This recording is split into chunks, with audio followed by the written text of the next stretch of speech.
Dictation start होगी 5 second बाद। Yes, lesson number 49। सभापति महोदय, जिस भावना से मैंने यह बिल पेश किया है उसके महत्व को सरकारी और विरोधी पक्ष दोनों ने एक मत से महसूस किया है कि देश में बेकारी की समस्या एक भयंकर रूप धारण कर रही है और इसके कारण हमारे देश का विकास, चाहे वह सामाजिक हो, आर्थिक हो या सांस्कृतिक हो, रुका हुआ है। पिछले 48 सालों से इसी परिस्थिति का निर्माण होते हुए हम देख रहे हैं। मंत्री महोदय ने यहाँ पर अभी कहा कि राष्ट्रपति इस काम को नहीं कर सकते हैं क्योंकि यह उनके अधिकार के बाहर है। आप जब भी यह देखते हैं कि किसी राज्य में वहाँ की व्यवस्था, वहाँ का विकास ठीक नहीं हो रहा है तो उस राज्य में राष्ट्रपति का शासन लागू कर देते हैं।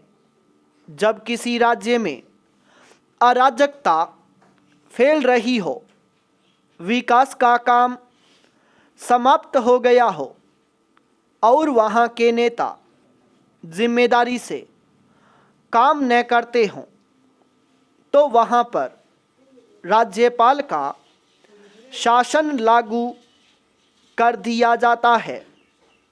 ऐसे अनेक उदाहरण हमारे देश में मौजूद हैं।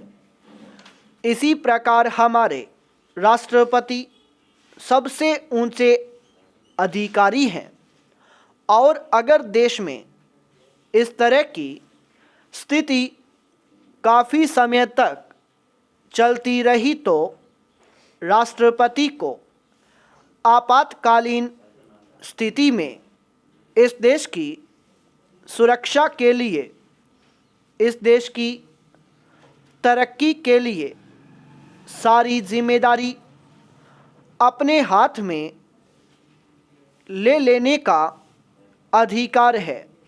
पाई पैराचेंज। हमारे भाइयों ने बहुत से उदाहरण दिए कि राज्यों में संयुक्त सरकारें नहीं चली लेकिन उसके पीछे राजनीतिक मामले थे। अगर कोई राजनीतिक पार्टी जिम्मेदारी से काम नहीं करती तो संविधान में यह स्पष्ट है कि उस राज्य की सारी जिम्मेदारी राष्ट्रपति की है। मैं आपको एक उदाहरण देना चाहता हूँ।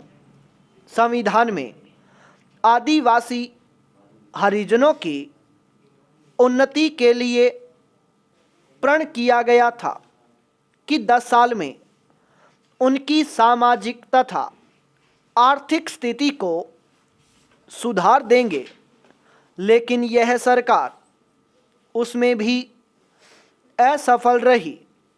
उसको एक बार 10 साल के लिए बढ़ाया गया और दोबारा फिर 10 साल के लिए बढ़ाया गया। इसी तरह से उनकी आर्थिक और सामाजिक उन्नति नहीं हो रही है। इसमें यह सरकार बिल्कुल असफल रही है। पिछले सत्र में इस विषय पर सरकार के विरुद्ध अविश्वास का प्रस्ताव भी आया था। इसलिए मेरा कहना है कि भारत में इस समय जो बेकारी की समस्या है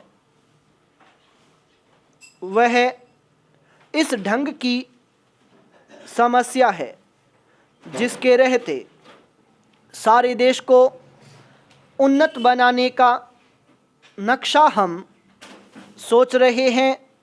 स्टॉप।